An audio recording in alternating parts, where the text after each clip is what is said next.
MLC ಎಲೆಕ್ಷನ್ನಲ್ಲಿ ಶಾಸಕರ voting ಒಂದು ಕಡೆ ಬಿಜೆಪಿ ಶಾಸಕರ ಮತದಾನ ಮುಕ್ತಾಯ ಹಂತಕ್ಕೆ ತಲುಪಿರುವಂಥದ್ದು.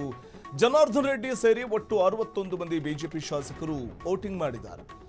ಬಿಜೆಪಿ ಶಾಸಕರ ಮತದಾನ ಮುಕ್ತಾಯ ಹಂತ ತಲುಪಿದ್ದು ಎಂಎಲ್ಸಿ ಕದನದಲ್ಲಿ ಜನಾರ್ದನ್ ರೆಡ್ಡಿ ಸೇರಿ ಒಟ್ಟು 61 ಮಂದಿ ಬಿಜೆಪಿ ಶಾಸಕರು ಮತದಾನವನ್ನ ಮಾಡಿರುವುದರ ಬಗ್ಗೆ ಮಾಹಿತಿ ಲಭ್ಯವಾಗ್ತಾ ಇದೆ.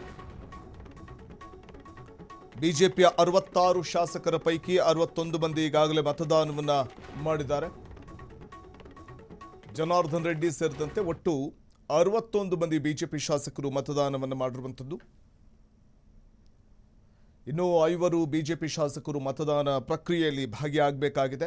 ಸಂಜೆ 4 ಗಂಟೆಯವರೆಗೂ ಕೂಡ ಮತದಾನವನ್ನು ಮಾಡಲಿಕ್ಕೆ ಅವಕಾಶ ಇರೋದ್ರಿಂದ ಬಹುಶಃ ಮಧ್ಯಾಹ್ನದ ನಂತರದಲ್ಲಿ ಇನ್ನುಳಿದಂತಹ ಶಾಸಕರು ಮತದಾನವನ್ನು ಮಾಡಬಹುದು.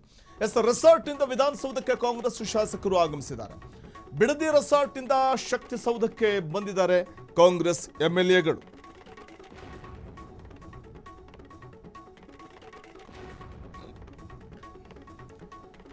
ಖಾಲಿ ಇರುವ 7 ಸ್ಥಾನಗಳಿಗೆ ಒಟ್ಟು 8 ಅಭ್ಯರ್ಥಿಗಳು ಕಣದಲ್ಲಿದ್ದು 7ನೇ ಸ್ಥಾನಕ್ಕೋಸ್ಕರ ಆಡಳಿತಾರೂಢ ಕಾಂಗ್ರೆಸ್ ಮತ್ತು ಬಿಜೆಪಿ ಜೆಡಿಎಸ್ ಮೈತ್ರಿಕೂಟದ ನಡುವೆ ತೀವ್ರ ಪೈಪೋಟಿ ಏರ್ಪಟ್ಟಿದೆ.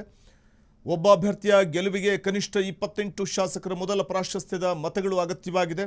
ಹಾಗಾಗಿ ವಿಧಾನಸಭೆಯ ಸಂಖ್ಯಾಬಲದ ಆಧಾರದ ಮೇಲೆ ಕಾಂಗ್ರೆಸ್ನ 4 ಹಾಗೂ ಬಿಜೆಪಿಯ 2 ಅಭ್ಯರ್ಥಿಗಳು ಸುಲಭವಾಗಿ ಗೆದ್ದು ಬಿಡ್ತಾರೆ. ಆದರೆ ಕಾಂಗ್ರೆಸ್ನ 5ನೇ ಅಭ್ಯರ್ಥಿ ವಿನಯ್ ಕಾರ್ತಿಕ್ ಹಾಗೂ ಜೆಡಿಎಸ್ನ ಗೋವಿಂದರಾಜು ನಡುವೆ ಇರುವಂಥದ್ದೇ ನೇರ ಹೋರಾಟ. ಹಾಗಾಗಿ ಕಾಂಗ್ರೆಸ್ ಶಾಸಕರು ರೆಸಾರ್ಟ್ನಲ್ಲಿದ್ದರು. ಎಲ್ಲೋ ಒಂದು ಕಡೆ ಕ್ರಾಸ್ ವೋಟಿಂಗ್ ಭೀತಿ ಕೂಡ ಕಾಂಗ್ರೆಸ್ಸನ್ನು ಬಾಧಿಸ್ತಾ ಇತ್ತು, ಅಥವಾ ಕಾಂಗ್ರೆಸ್ ಶಾಸಕರನ್ನು ಸೆಳೆಯುವಂತಹ ಪ್ರಯತ್ನವನ್ನು ವಿರೋಧ ಪಕ್ಷಗಳು ಮಾಡಬಹುದು ಅನ್ನುವಂಥ ಒಂದು ಲೆಕ್ಕಾಚಾರದಲ್ಲೇ ರೆಸಾರ್ಟ್ ರಾಜಕೀಯಕ್ಕೆ ಕಾಂಗ್ರೆಸ್ ಮುಂದಾಗಿತ್ತು. ಕಾಂಗ್ರೆಸ್ ಶಾಸಕರನ್ನು ಮೈಸೂರು ರಸ್ತೆಯ ರೆಸಾರ್ಟ್ನಲ್ಲಿ ಹಾಗೂ ಜೆಡಿಎಸ್ ಶಾಸಕರನ್ನು ದೇವನಹಳ್ಳಿ ಸಮೀಪದ ರೆಸಾರ್ಟ್ನಲ್ಲಿ ಇರಿಸಲಾಗಿತ್ತು. ಈ ವೇಳೆ ಮತದಾನ ತರಬೇತಿ ಮುಗಿಸಿ ಎಲ್ಲರನ್ನೂ ಕೂಡ ನೇರವಾಗಿ ವಿಧಾನಸೌಧಕ್ಕೆ ಕರೆತರಲಾಗಿದೆ.